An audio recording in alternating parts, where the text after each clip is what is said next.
नमस्कार दोस्तों, कैसे सारे सब बात ऐसी कि आज हम बहुत सुंदर टॉपिक पर चर्चा करने वाले हैं। वीडियो को चलती चलती शेयर कर दो, उन बच्चों तक जाने की कोशिश करो जिनको अभी तक बढ़िया सा लेसन नहीं मिला। सो दिल में ये मत रखना किसी ने बताया नहीं, किसी ने सिखाया नहीं, किसी ने समझाया नहीं। आज हम बहुत सुंदर टॉपिक पे चर्चा करने वाले हैं। उस टॉपिक का नाम है मियां तानसेन जी। देखो, पढ़ने और पढ़ाने के ना बहुत से रास्ते हैं। सो ये भी पढ़ाने का तरीका है। कुछ लोग YouTube से पढ़ते हैं, कुछ लोग यूनिवर्सिटी का सिलेबस क्लियर करते हैं, कुछ लोग किताबों से पढ़ते हैं, कुछ लोग देखकर सीखते हैं। सो आज हम तानसेन जी की जीवनी पर चर्चा करते हैं। जो लोग कहते हैं ना कि भाई बस कर, तुझे गाना नहीं आता, भाई सब कुछ कहना, ये लफ्ज मत कहना, क्योंकि तानसेन बहुत बड़ा नाम है। जिसको गाना नहीं आता नहीं आता, जिसको बजाना नहीं आता नहीं आता, एटलीस्ट कोशिश तो कर रहा है ना, तो हम उसको डीमोटिवेट करने की कोशिश करते हो, उसकी आप इंसल्ट करते हो। और सबसे बड़ी इंसल्ट क्या है? मियां तानसेन जी का नाम खराब करते हो। तो भाई ये मत करना। स्टेशन पर गाड़ियां सबकी पहुंचती है, किसी की जल्दी पहुंचती, किसी की लेट पहुंचती है, पर याद रखना ऐसे लोग सीखते जरूर है, क्योंकि वो लोग शिद्दत से लगे होते हैं। छोटी सी उदाहरण दे रहा हूं, भगवान ना हर किसी को गला नहीं देता। जिसको नहीं दिया ना उसको पूछो कदर क्या होती है। जिसको गला देता है उसको अहमियत का नहीं पता होता, इसको करना क्या है, पता नहीं कौन सी दुनिया में गुम होता है। और जिसके पास अच्छा होता है उसको अहंकार ही मार जाता है कि मेरे जैसा तो दूसरा है ही नहीं। सो आज हम मियां तानसेन जी की जीवनी पे चर्चा करेंगे। सो मैं पढ़ रहा था, सोचा एक वीडियो बनाकर शेयर की जाए। मियां तानसेन जी का नाम,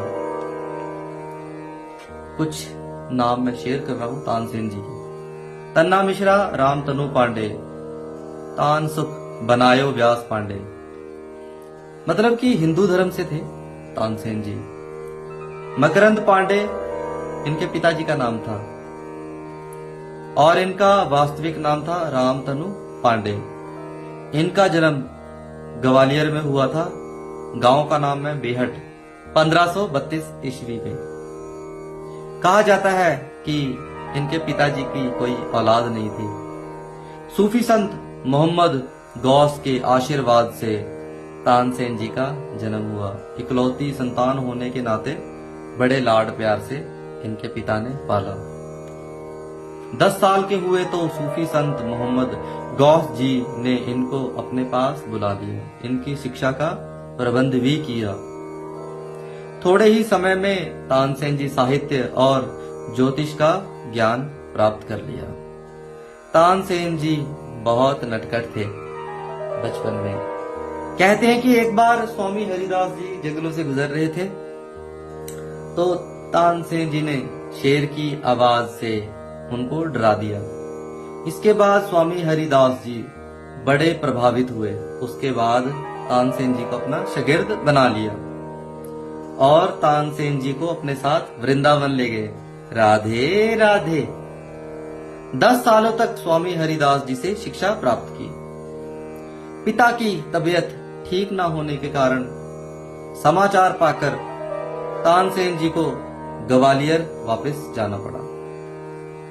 पिताजी ने तानसेन को कहा, आपका जन्म सूफी संत मोहम्मद गौस की कृपा से हुआ है, आप उनका हमेशा सम्मान करना। फिर तानसेन जी ने स्वामी हरिदास जी से आज्ञा लेकर मोहम्मद गौस जी के पास जाकर रहने लगे। आजकल क्या होता है कि लोग टीचर ही बदलते रहते हैं, गुरु बदल देते हैं, उस्ताद बदल देते हैं। बहुत गलत बात है।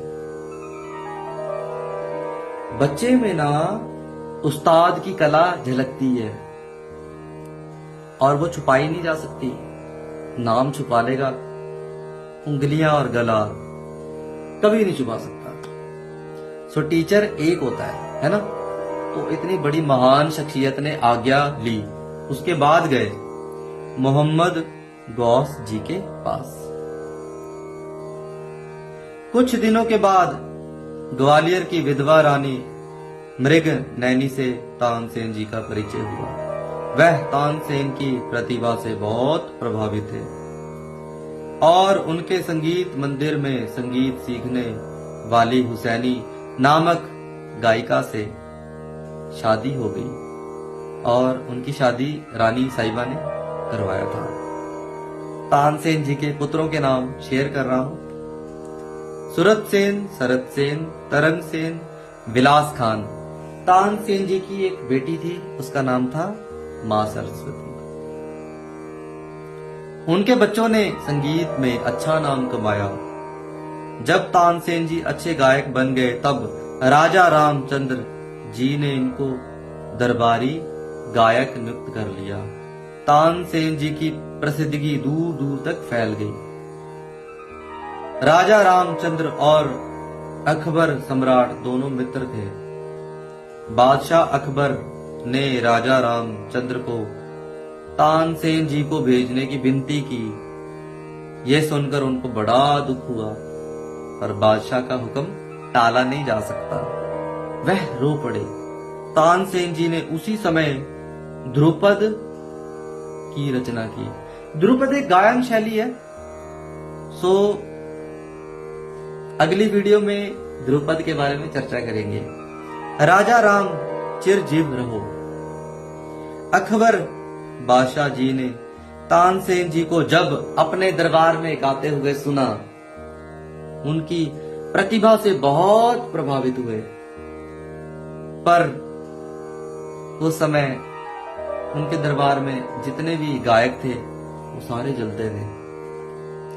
पर अकबर बादशाह ने उनको अपने नवरत्नों में शामिल कर लिया।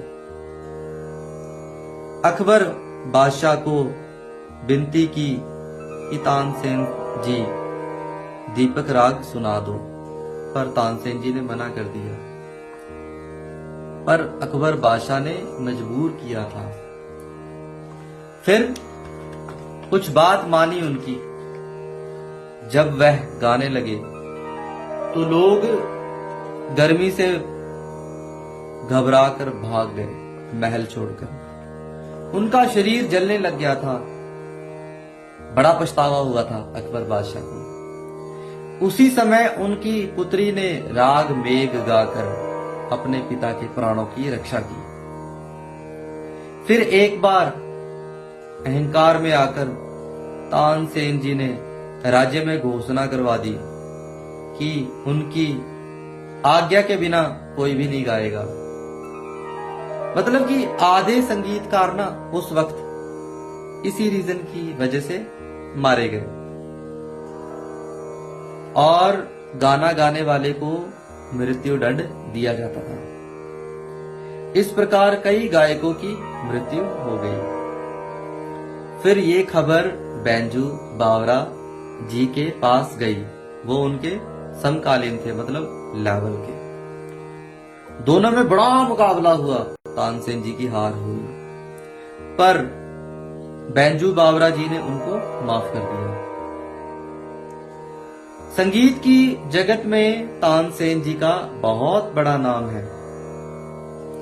उन्होंने वीणा साज की रचना की, रबाब साज की रचना की, सितार साज की भी रचना की, सुरबहार साज की भी रचना की। तानसेन जी ने अनेकों राग बनाए, जैसे मियाँ की तोड़ी, मियाँ की मल्हार, मियाँ की सारंग, दरबारी कांगड़ा। और इन रागों को सिद्ध भी किया। सिद्ध करना क्या होता है? गाते गाते बारिश हो जाना, गाते गाते गर्मी हो जाना, गाते गाते सर्दी हो जाना, है ना। जैसे भोर हो जाना, जैसे कि भैरव राग सुबह खिलता है ना, तो इसको कहते सिद्ध करना। जैसे दीपक राग गाते हुए तो दिया जल जाता था, तो ऐसे उन्होंने रागों को सिद्ध किया और अपनी तरफ से नए रागों की उत्पत्ति की। उन्होंने सूफी संत मोहम्मद गौस जी की याद में मियाँ शब्द जोड़ा। क्यों? उनको उस्ताद मानते हैं। सन 1585 में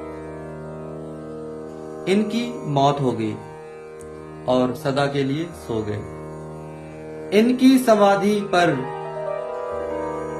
आज भी मेले लगते हैं और कहा जाता है कि इनकी समाधि भी सूफी संत मोहम्मद गौस की कब्र के पास बनाई गई। क्यों? उनको अपना गुरु मानते थे। और हर साल यहाँ पर मेले लगते हैं और संगीत सम्मेलन होता है। सो संगीत की दुनिया में ना तानसेन जी का बहुत बड़ा नाम है। सो दोस्तों, इतना ज्ञान बांटने की कोशिश की है, कहीं गलत बताया तो माफ करना, कुछ रह गया, कुछ क्या बड़ा कुछ रह गया, बहुत कुछ बताना चाहता था। कैमरा ऑन होते हुए ना दिमाग खत्म हो जाता है, मतलब समझ नहीं आता क्या बोले, है ना। उम्मीद करता हूं कि आप सबको मेरी कोशिश पसंद आएगी। जाते जाते नमस्कार, थैंक यू, जय हिंद।